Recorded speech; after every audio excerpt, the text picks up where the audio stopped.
Selamat datang Rini Rahmalia. Selamat datang Afif Fam N di live IG tentang logika penerapan hukum, teman-teman hukum ekonomi syariah 1. Saya ucapkan selamat datang dan kemudian diinformasikan ke teman-teman untuk tidak lupa mengisi absensi kehadiran dengan mengklik reason di Learning Management System YIN Jember. Dan kemudian teman-teman juga diingatkan untuk tidak lupa menjawab diskusi 2 di LMS. Batas waktunya sampai hari Minggu di situ. Kalau diskusi waktunya sampai 7 hari, dan saya on-kan dari hari Senin sampai hari Minggu. Dan kemudian untuk kehadiran teman-teman isi dari jam 6 pagi. Waktu teman-teman untuk mengisi presensi kehadiran itu dari jam 6 pagi sampai jam 6 sore. Silakan teman-teman pilih waktu yang nyaman untuk teman-teman bisa mengisi daftar kehadiran di Learning Management System YIN Jember.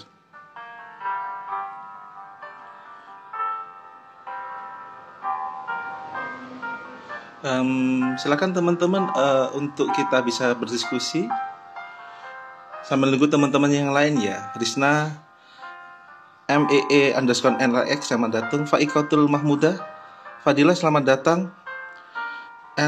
Eka, halo Eka, apa kabar? Isti_I selamat datang Isti. Apa kabar? Semoga sehat ya.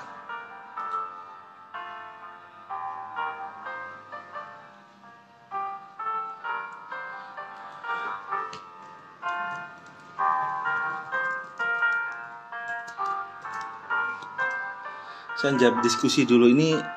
Cak Mas Huri kok apa ya? Saya jawab di WA group dulu teman-teman. Alhamdulillah, makasih Eka, sehat selalu. Fadilah, selamat datang. Makasih Fadilah sudah ikut diskusi bareng saya. Dari tadi pagi sebenarnya teman-teman, kita diskusi masalah logika penerapan hukum. Risna Ismawati, makasih Risna. Teman-teman,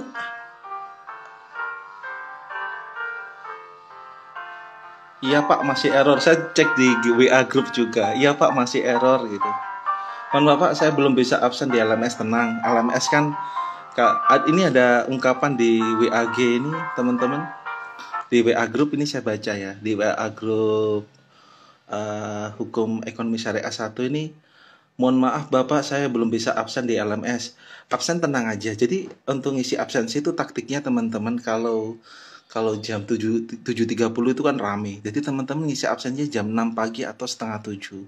Itu masih belum rame teman-teman. Di antara itu teman-teman tidak akan terlalu crowded gitu loh. Tidak terlalu crowded. Kalau di atas, nanti insya Allah jam 5 sudah mulai sepi. Saya kan setting LMS tuh kehadiran dari jam 6 pagi sampai jam 6 sore. Jadi teman-teman cari waktu senggang. Jam 6, setengah 7, ataupun jam setengah 6 sore nanti. Teman-teman klik. Pak Basuki nggak apa-apa, emang saya absen seperti itu. Karena teman-teman saya ingin teman-teman tidak terlalu memikirkan rumit tentang LMS, dan juga teman-teman tidak bingung masalah sesi presensi kehadiran. Maka saya taktiki semua kelas 12 jam untuk ngisi absensi. Waktunya jadi 6 pagi sampai jam 6 sore. Silakan teman-teman pilih waktu yang nyaman, kira-kira nggak crowded, ataupun mungkin tadi ada yang curhat, Pak Basuki rumah saya gunung, nggak ada sinyal, saya nggak bisa ngisi presensi, dan saya nggak bisa live, saya nggak bisa zoom Pak. Saya jawab, saya nggak gunakan zoom gitu. Saya nggak bisa online Pak karena sinyal putus-putus gitu. Silakan putar ulang Pak gitu kan. Putar ulang baik YouTube ataupun Instagram yang sudah saya share di LMS mata kuliah saya, tak gitu kan teman-teman. Afkarina ya, saya berharap teman-teman juga walaupun di masa pandemi COVID-19 teman-teman bisa terus belajar, terus menambah ilmu, terus kita bisa sharing sharing of knowledge, kita saling berbagi keilmuan bersama walaupun menggunakan aplikasi apapun di sini. Mungkin saya rasa saya menggunakan hitung-hitungan saya kalau saya gunakan Zoom, karena YouTube saya itu kan belum 1000 subscriber, jadi tidak bisa gunakan live. Tidak bisa gunakan live. Kemudian saya hitung-hitungan saya kalau Facebook kan harus berteman. Maka kemudian saya gunakan IG Live, karena IG Live itu kan bisa langsung masuk di IG, kemudian IGTV maksudnya. Teman-teman bisa putar karena IG kan tidak terlalu besar kuotanya. Walaupun terkadang ada sendat-sendat. Tapi kan bisa diputar ulang teman-teman di IG itu. Kemudian saya share juga di YouTube biar teman-teman juga, karena YouTube tahan lama dibanding IG. Dan mesin pencari terbagus adalah Google di sini. Maka teman-teman bisa ngisi absensi. Kalau ngisi absensi, teman-teman cari waktu yang tenang. Dan kemudian teman-teman yang belum aktif di diskusi, jawab aja diskusi sebisanya. Lebih baik adalah ketikan sendiri, jangan copy paste. Jangan copy paste diskusi teman-teman, kerjakan sendiri. Mohon maaf ya, saya cek dulu teman-teman di WA group ya. Bentar ya. Ya sama masih error gitu. Ya kalau masih error langsung aja ke IG Live. Kita kan niatnya diskusi teman-teman di sini. Kita langsung aja ke diskusi gitu. Diskusi di IG Live. Halo Putri, ini ponakan saya. Halo Putri, apa kabar Putri? Ini ikut kuliahnya ya di Di IAIN Jember. Teman-teman kita langsung mulai ya, karena kalau nunggu teman-teman yang lain kan otomatis akan nunggu lama di sini. Kita mulai kuliah kita teman-teman, mata kuliah logika dan penerapan hukum. Assalamualaikum warahmatullahi wabarakatuh.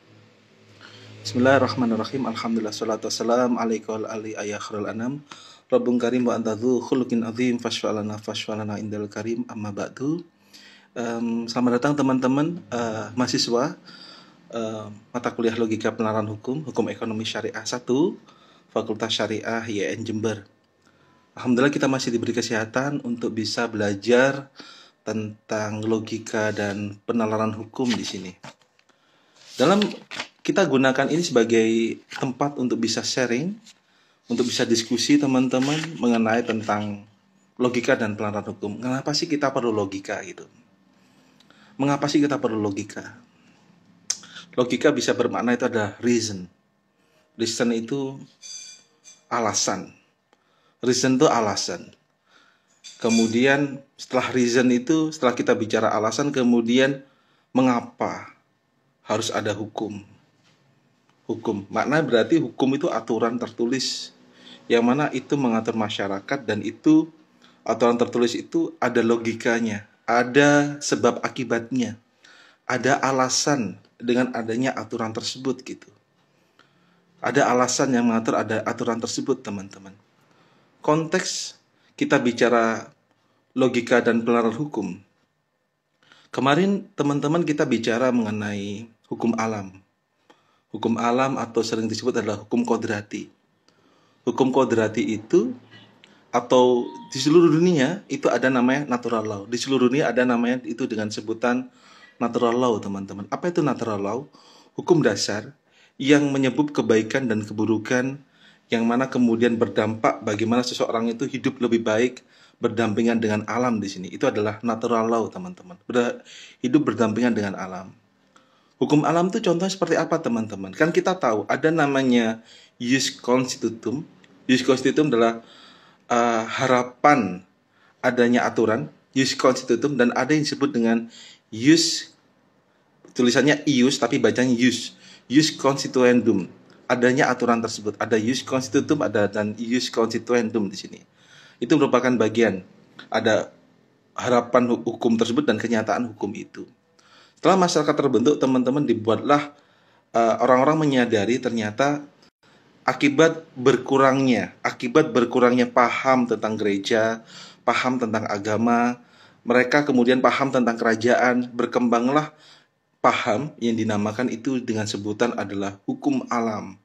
Hukum alam, baik buruk, kemudian yang hukum alam itu adalah living law, hukum yang hidup di masyarakat. Hukum yang hidup di masyarakat. Hukum yang hidup di masyarakat itu teman-teman terus berkembang di sini. Hukum yang gak berkembang itu yang dengan sebutan living law. Jadi hukum alam ada 5. Hukum alam ada 5 bagian. Pertama kita bicara tentang universe, manusia berdampingan dengan alam, yang pertama. Yang kedua itu adalah bicara etika dan moral, bicara etika dan moral. Ketiga itu kita bicara mengenai Ketiga itu kita bicara mengenai apa namanya? Ajaran-ajaran agama, karena semua agama mengajarkan tentang kebaikan, teman-teman, ajaran agama. Ketiga. Keempat, yakni adalah kontrak sosial. Kontrak sosial itu apa? Kontrak kesepakatan. Kontrak itu kesepakatan antara masyarakat dengan pemerintah, dengan pemimpin, dengan government. Kontrak sosial. Kelima, itu yang disebut dengan human reason. Human reason itu adalah logika atau penggunaan nalar manusia dalam pembentukan hukum tadi, teman-teman. Buat hukum tadi. Mas Huri 16. Halo Cak Mas Huri. Sinyal tidak stabil Pak, suara pegat-pegat. Iya, nggak masalah Pak Mas Huri. Nggak masalah. Jadi apa namanya, bisa nanti tanya jawab sama Mas Huri. Kalau ada kesulitan kan setiap link itu saya share ke LMS. Jadi teman-teman bisa muter ulang. Kalau apa namanya, kalau sinyal bagus teman-teman bisa berdiskusi, tanya jawab melalui IG ini, teman-teman. Karena saya gunakan internet di rumah seringkali juga naik turun di sini, teman-teman. Saya sadari itu, yang terpenting teman-teman, you got the point. Teman-teman bisa mendapatkan poin yang ingin saya sampaikan di situ. Poin yang ingin saya sampaikan, teman-teman bisa got the point. Maka teman-teman nggak usah takut untuk bertanya jawab, diskusi dengan saya. Diskusi. Jadi kalau teman-teman nggak paham tinggal tulis aja, dan kemudian teman-teman kita bisa saling sharing di situ. Mata kuliah logika penerapan hukum. Oke, itu dulu ya. Setelah kita bicara tentang teman-teman, setelah kita bicara mengenai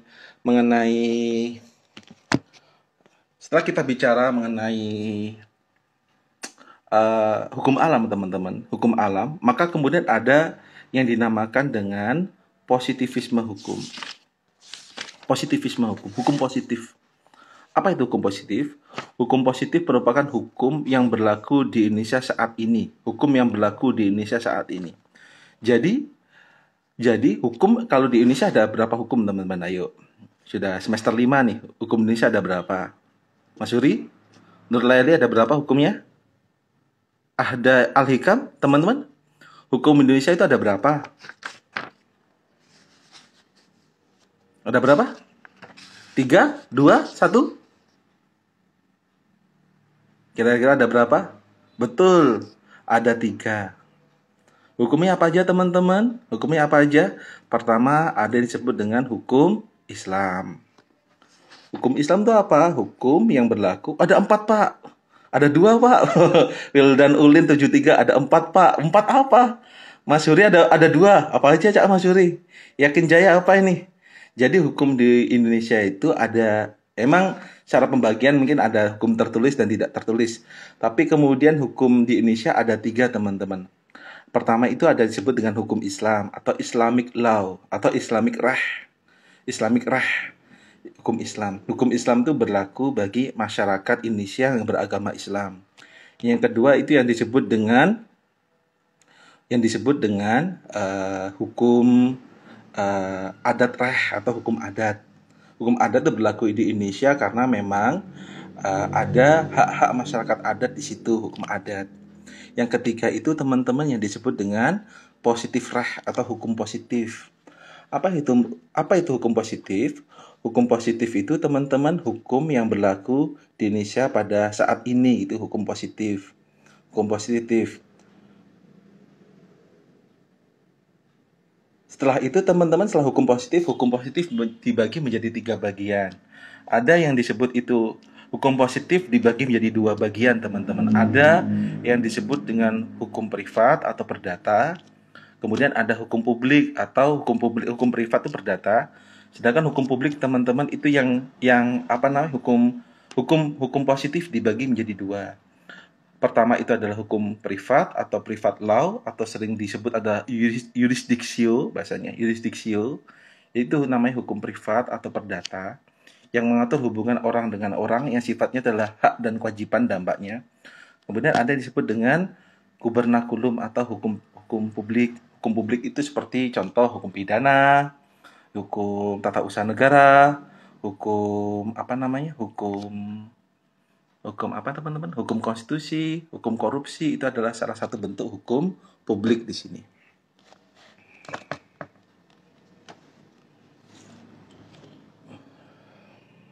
hukum publik teman-teman. Kalau ada pertanyaan tulis saja ya. Saya jawab. Ini saya baca komentar teman-teman terlebih dahulu ya.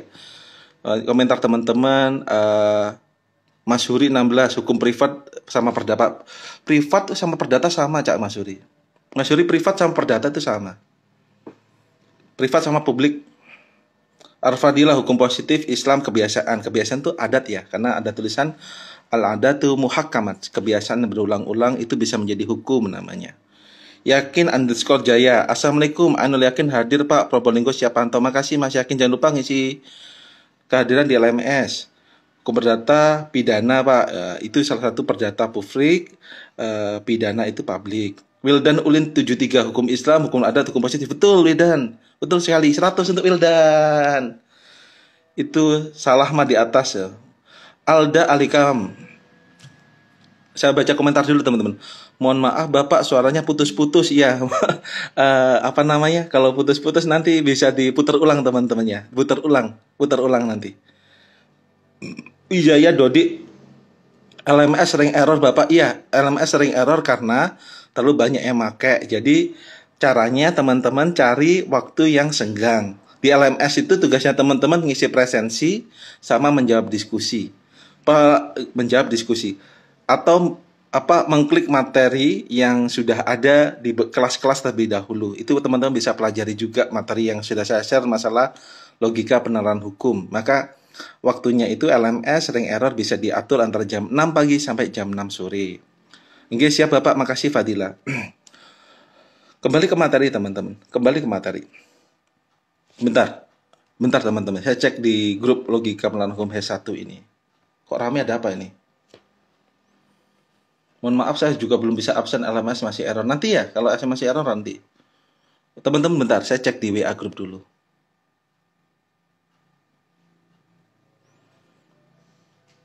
Oke, kembali ke materi teman-teman. Itu merupakan bagian dari adanya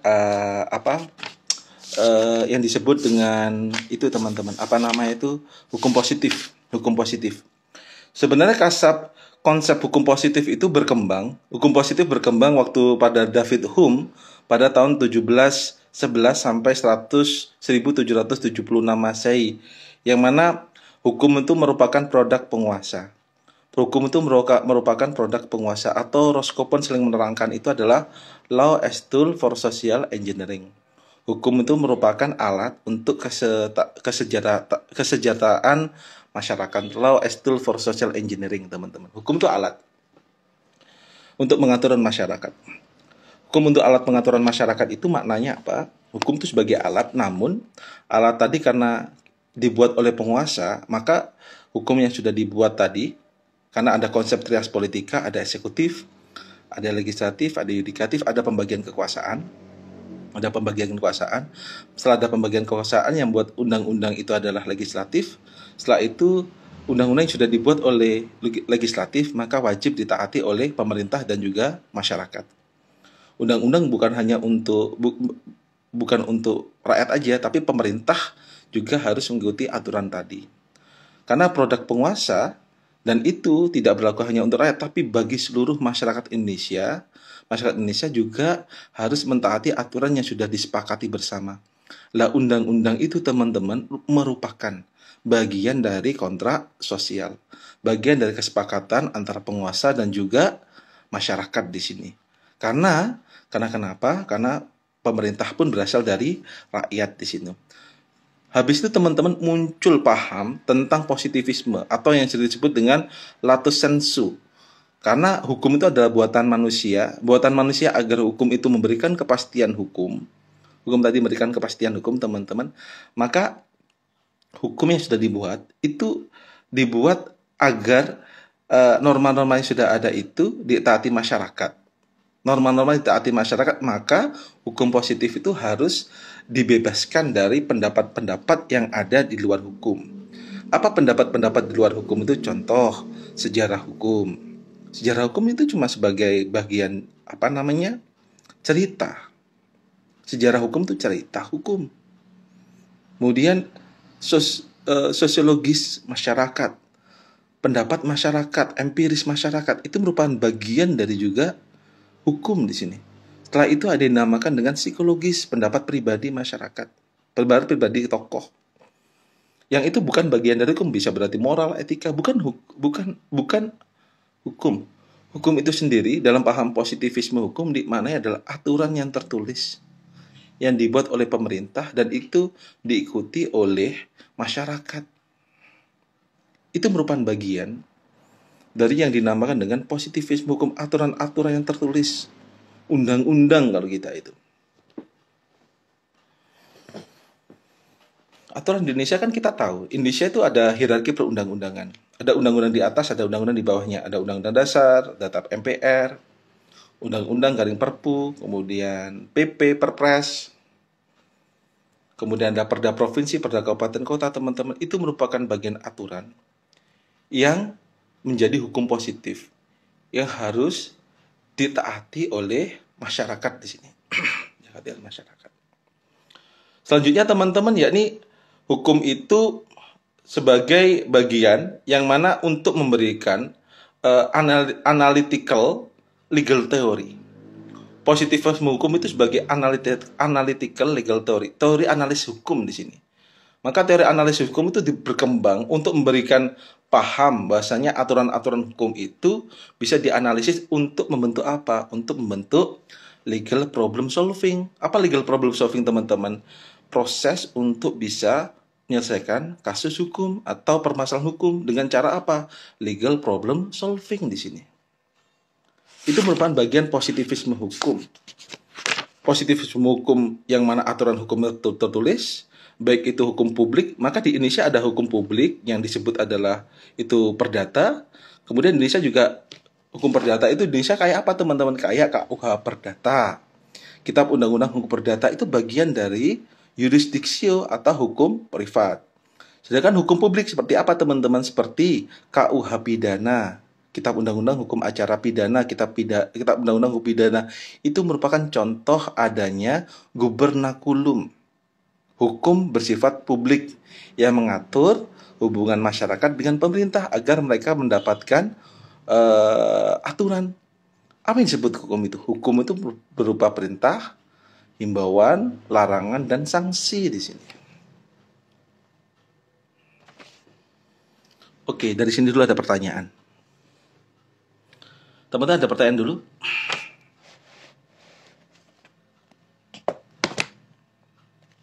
Ada pertanyaan dulu, teman-teman?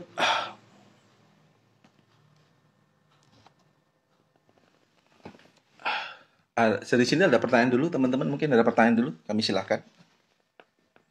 Devi, Futi.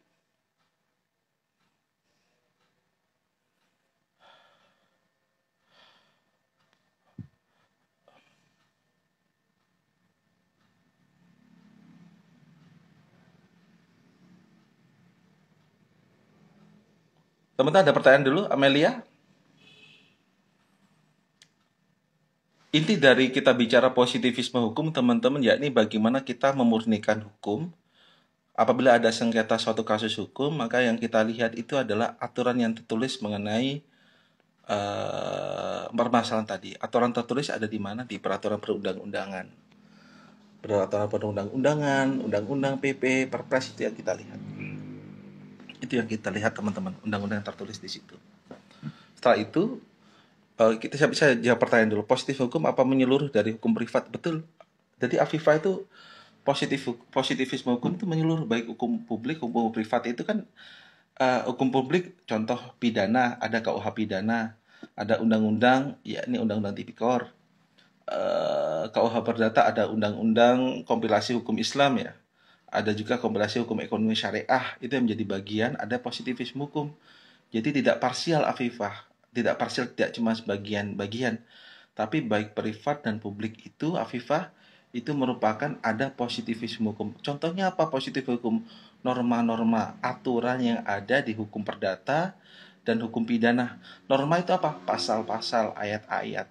Maka hukum positif bukan katanya orang, tapi apa yang dikatakan undang-undang, pasal-pasal, ayat-ayat tadi itu yang menjadi inti dari positivisme hukum. Agar kenapa? Agar memberikan kepastian hukum pertama.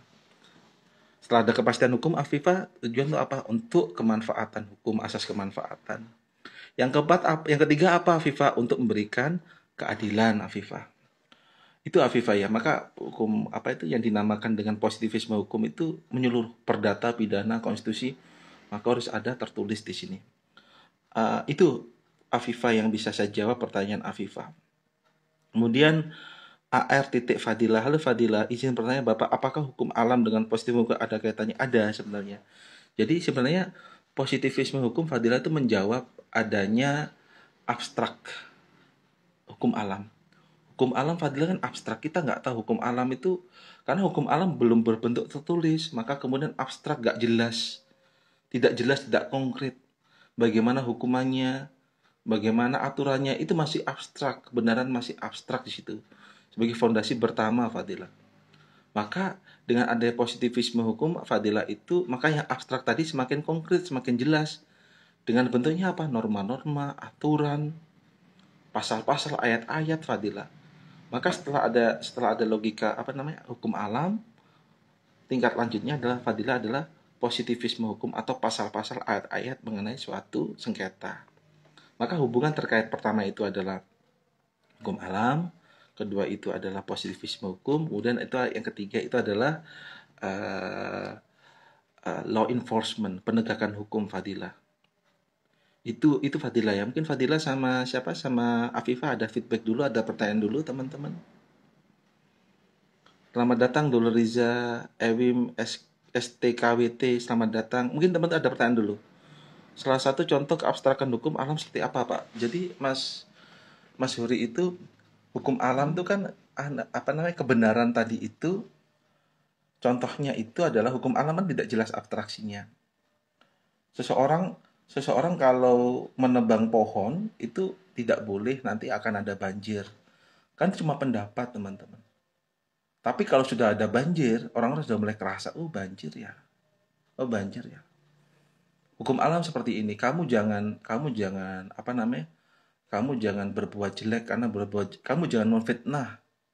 Kalau kamu memfitnah, kamu akan difitnah balik gitu. Kan hukum alam seperti itu, universe. Karena dalam ajaran Buddha karena teman-teman saya Buddha banyak, Mas Yuri, kalau kita berbuat baik berbuat baik kita itu akan kembali pada kita. Istilah di Islam namanya, di Jawa atau di Islam namanya karma. Buddha pun mengajarkan itu. Tapi kan hal tersebut itu tidak tertulis dalam suatu aturan. Maka itu hukum alam itu yang tidak jelas tadi cuma sebagai suatu etika moral yang hidup di masyarakat. Jangan fitnah. Kalau kamu fitnah, kamu akan difitnah balik. Jangan memukul, nanti kamu akan dipukul balik gitu. Kalau kita berbuat baik akan berbuat kita, kan ajaran agama, etika moral mengajarkan tentang itu. Namun kemudian dalam positivisme hukum dibentuklah suatu aturan agar orang tidak mencuri, agar orang tidak membunuh, agar orang tidak memfitnah atau pencemaran nama baik, agar orang tadi memberikan efek jerah. Maka dibuatlah aturan agar lebih menguatkan ajaran hukum alam tadi gitu loh. Itu Mas Surya. Saya Fadilah. Mohon maaf teman-teman, saya agak kecapean ini. Fadilah, berarti muncul positivisme hukum itu data dari hukum alam yang bersifat abstrak. Iya, itu fondasinya Fadilah. Fondasinya hukum alam, kemudian positivisme hukum, kemudian law enforcement atau yang kita sebut adalah penegakan hukum. Lantas apakah hukum adat masuk ke dalam positivisme hukum, Bapak? Hukum adat tidak masuk, Afifah. Hukum adat tidak masuk, kan adat itu apa ya? Apakah hukum adat berlaku di Indonesia? Berlaku, tapi kan yang ditaati hukum positif, bukan hukum adat. Hukum adat berlaku cuma bagi daerah tertentu, Afifah. Tapi yang digunakan Afifah bukan hukum adatnya, Afifah, tapi hukum positif. Apa hukum adat di Indonesia ada, tapi kan tidak diberlakukan, Afifah. Yang dilakukan adalah hukum positif agar apa? Agar orang ada efek jerah. Orang biar mentaati hukum itu Fadilah. Walaupun Afifah ada ungkapan hukum dibentuk untuk dilanggar, ada pun seperti itu. Tapi kan hari ini law enforcement, penegakan hukum juga semakin berkembang.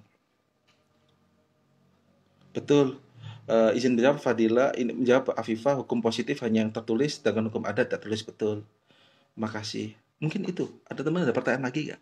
Masalah positivisme hukum. Apa yang bisa kita sharingkan masalah positivisme hukum teman-teman? Ada pertanyaan lagi mungkin? Teman-teman tentang positivisme hukum? Saya cek juga di WA group belum ada pertanyaan nih. kurang SK. Ada pertanyaan dulu teman-teman. Mohon maaf ya, saya agak kecapean juga teman-teman ini. Ridwan salah ya Ridwan. Waktu blowjob kalau absen bukan 12 jam. Absen 12 jam dari jam 6 pagi saja jam 6 sore. Ini Ridwan salah nafsir ini Ridwan. Absen dari jam 6 pagi sampai jam 6 sore teman. Semua mata kuliah. Karena sekarang LMS error ini saya cek ini. Ada pertanyaan lagi nggak teman-teman? Lola Arikana Putri, makasih Lola pertanyaannya. Bapak izin bertanya, apakah hukum adat dan positif bisa disatukan dan apakah ada contohnya? Kak, mohon maaf ya. Hukum adat, hukum positif bisa disatukan nggak? Kira-kira bisa nggak, Lola? Kalau Lola tahu token nggak? Noken nggak? Noken itu adalah sistem pemilihan yang digunakan oleh kepala suku. Jadi kita itu kalau pemilihan umum itu di Papua itu dia tidak gunakan, kan kita asas pemilu itu luber dan jurdil, langsung, umum, bebas, rahasia, jujur dan adil. Itu adalah asas pemilu. Tapi ternyata asas pemilu yang luber jurdil itu Lola nggak bisa dilaksanakan di Papua karena yang melaksanakan pemilihan umum itu mereka nggak bisa nyoblos. Yang nyoblos siapa? Kepala suku. Jadi kepala suku yang nyoblos sih, kepala suku mungkin anak tuh masyarakat adatnya tuh ada 100, makanya nyoblosi adalah kepala suku. Lola coblosi. Maka kemudian di putusan MK sama undang-undang pemilu itu diperbolehkan sistem noken. Lah sistem noken kan sistem adat tuh di Papua. Dimasukkan dalam hukum positif, yang mana kalau di daerah Jawa, Bali bisa langsung nyoblos. Tapi kalau sistem di Papua itu sistem noken, yang nyoblos itu bukan masyarakat satu-satu Lola, tapi adalah kepala suku. Itu contoh Lola, masalah kepemilikan suku adat. Kemudian masalah perdata. Perdata kita kan seringkali bicara tanah ulayat. Tanah ulayat itu apa? Tanah adat, milik masyarakat adat, tanah ulayat. Tanah ulayat itu Lola kan, tanah ulayat itu tanah milik adat. Dan itu tidak ada suratnya. Nggak ada suratnya. Tapi bagaimana kita bisa mencari itu tanah adat kita? Siapa kuburan orang tua kita di situ? Itu bentuk tanah ulayat. Kalau situ Bondo rumahnya kan banyak yang ada kuburannya tuh ya. Di situ Bondo banyak tanah, depan rumahnya ada kuburannya. Itu satu bentuk tanah ulayat. Agar kenapa? Agar tanahnya tidak dijual. Memang tidak ada di tanah ulayat itu, kan itu hukum adat tanah ulayat itu. Memang tidak ada suratnya. Tapi di hukum pertanahan itu disahkan. Secara hukum positif dimaklumi atau dipahami itu adalah tanah milik adat. Maka itu contoh apa Lola, penggabungan antara hukum adat dengan hukum positif. Hukum adat itu ada tapi dikuatkan Lola dengan hukum positif. Seperti itu Lola ya. Makasih Lola pertanyaannya. Kemudian Ridwan 09. Ridwan tadi absensinya 12 jam bukan 24 jam lah ya Ridwan tulis di WA group itu. Afifa MN. Maaf Bapak tanya lagi, silakan Afifa. Kalau ada hukum adat yang tertulis apakah termasuk dalam hukum positif? Contohnya apa Afifa hukum adat tertulis itu? Ayo. Afifa. Kalau ada hukum adat yang tertulis apakah termasuk dalam hukum positif? Apa coba hukum positif? Apa hukum adat tertulis? Kalau tertulis berarti kalau hukum adat tertulis, apa itu Afifa? Berarti sudah menjadi hukum positif gitu loh. Berarti sudah menjadi hukum positif. Berarti kasusnya noken, token itu kan sudah putusan MK. Dan tanah ulayat yang masuk dalam undang-undang nomor 5 tahun 1960 tentang undang-undang pokok agraria. Kalau sudah masuk hukum tertulis maka hukum adat tadi menjadi hukum positif gitu. Hukum positif itu. Betul Fadilah. Itu aneh ya, Afifah jawaban dari Fadilah betul itu. Nah, kalau hukum adat tuh yang buat tuh apa kepala suku atau tapi di adat itu kan ada tuh ada kepala suku seperti legislatif ada, yudikatif ada teman-teman. Maka jawaban dari Fadilah betul Afifah seperti itu. Ada pertanyaan lagi nggak teman-teman? Ada pertanyaan lagi nggak? Hukum positif. Ada pertanyaan lagi kah teman-teman? Ada pertanyaan lagi? Ada yang ingin didiskusikan dulu hukum positif? Kalau kurang jelas, kalau jelas teman-teman bisa bertanya ya. Teman-teman saya cukupi dulu ya. Mohon maaf saya kurang fit ini. Teman-teman saya cukupi dulu ya. Mohon maaf saya. Kalau ada pertanyaan silakan. Saya tunggu terlebih dahulu pertanyaan teman. Kalau ada pertanyaan teman-teman silakan tulis. Saya tunggu ya. 5 menitan. Kalau pertanyaan silakan. Makasih Fadilah sudah bantu jawab. Saya cek di WA group dulu.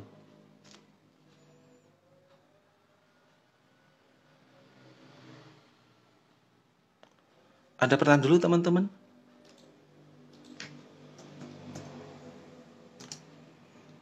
Makasih Afifah sudah bantu menjawab ya.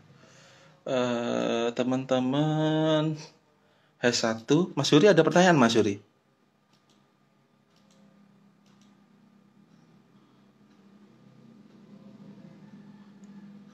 Kalau tidak ada, saya cukupi dulu teman-teman kuliah kita ya. Tapi teman-teman kalau kurang paham silakan chatting di WA group atau chatting pribadi ke saya melalui WA ataupun direct message Instagram, monggo bertanya langsung. Mohon maaf teman-teman, saya cukupi dulu kalau nggak ada pertanyaan ya. Ada pertanyaan lagi nggak? Fadilah, saya juga makasih sudah join di live Instagram saya. Saya mengucapkan terima kasih banyak teman-teman yang sudah ikut gabung, sharing, diskusi, atau tanya jawab dengan saya. Saya mengucapkan makasih atas kedatangannya. Mohon maaf kalau ada kata atau yang kurang berkenan. Khairunisa dan kawan saya mohon maaf. Kalau tidak ada pertanyaan, maaf kecapean. Kalau nggak ada pertanyaan, saya cukupi dulu. Mereka tutup kuliah kita pada sore hari ini dengan baca surat Al-Asr. Bismillahirrahmanirrahim. Al-Asri innal insana lafi khusr illa alladziina aamanu wa amilus solihati wa tawassaw bil haqqi wa tawassaw bis sabr. Makasih waktunya teman-teman. Jangan lupa yang isi absensi di LMS dan menjawab diskusi. Ini masih banyak yang belum jawab diskusi. Karena nanti kita rekap nilainya di akhir UAS teman-teman dari diskusi dan kehadiran. Materinya teman-teman bisa di-share, bisa dibaca nanti di LMS juga. Nanti saya sharing linknya. Mohon maaf kesalahan. Assalamualaikum warahmatullahi wabarakatuh. Dadah. Makasih teman-teman. Sama-sama, makasih.